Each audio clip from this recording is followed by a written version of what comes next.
سکه عثمانه داسې لاسونه ټکوي سوچ په مخ اخیستي. ګرکه ته زما یو خبره واوره. ښه.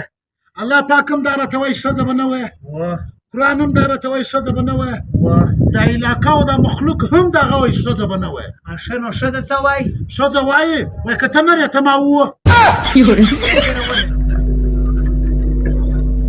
پهلوانه څنګه دی په هسپتال کې د ساعت تېرېږي؟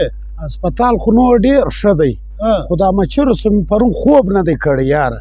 بېوقوفه د دې چم لا نه دی زده. راویښه دا وکه یو مچر مردار که چې هغه جنازه کوي ته قرار بیده شه. پهلوانه ته دی که زه دا عطر وګورم. پهلوانه دا خو دې د مړو عطر راخیستي دی یار. عثمانه شوه ماړه یې ولګوي وایي د دوبۍ یې سې راوړي دي، چې مسکین یې ولګوي وایي دا د مړو عطر دی. دا دی یار عثمان. ونسه عثمانه دا سمال در ونسه. یاره پهلوانه څومره در باندې ګرانه څومره ښایسته توپۍ دې راله راوړه. بې ځایه مه خوشحاله کېږه وروره، دا پزه پسه پاکه ګړنګ دې رایلی دی. درک هم د ډېر وخت څه جیبونه وایي زه ورته ګورم. ته راځه پوښتنه جنو خو دی که څه بیرېږي که نه بیرېږي. راځه اوس ځه درکه. عثمان خان موږ خو در خبر ایسته دا جیبونه وایې، ته چې څه تیم دا جیب وایې ته بیرېږې که نه بیرېږې؟ یا عثمانه په دې نه بیرېږم چې جوب هم دی. اوس څه څه بیرېږم؟ د چه څه؟ وام یاره دی جوب یې خالي.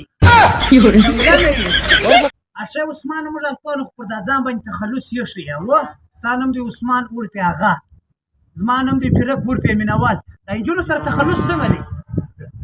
یاره پیرک خاله د نجونو سره تخلص ځاته را دی کله به زرنج چې د ټکټر چیله پورې کړې. خبره ګرد عمر یاد ساته. کومه خبره عثمان خان؟ عاجزي کوه، مغرتوب مه کوه. ولې؟ مغرتوب خو ستا ورور کوئ، نن ګور د نجونو بلا کړی یم.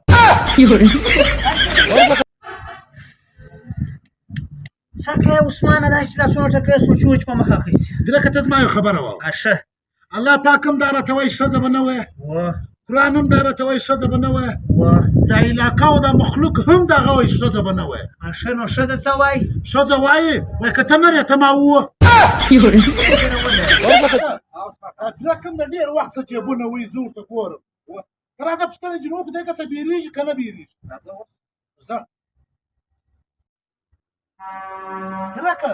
عثمان خان موږ خو در خبر ایسته دا جیبونه وایې، ته چې څه تیم دا جیب وایې ته بیرېږې که نه بیرېږې؟ یا عثمانه په دې نه بیرېږم چې جوب هم دی. اوس څه څه بیرېږم؟ د چه څه؟ وام یاره دی جوب یې خالي.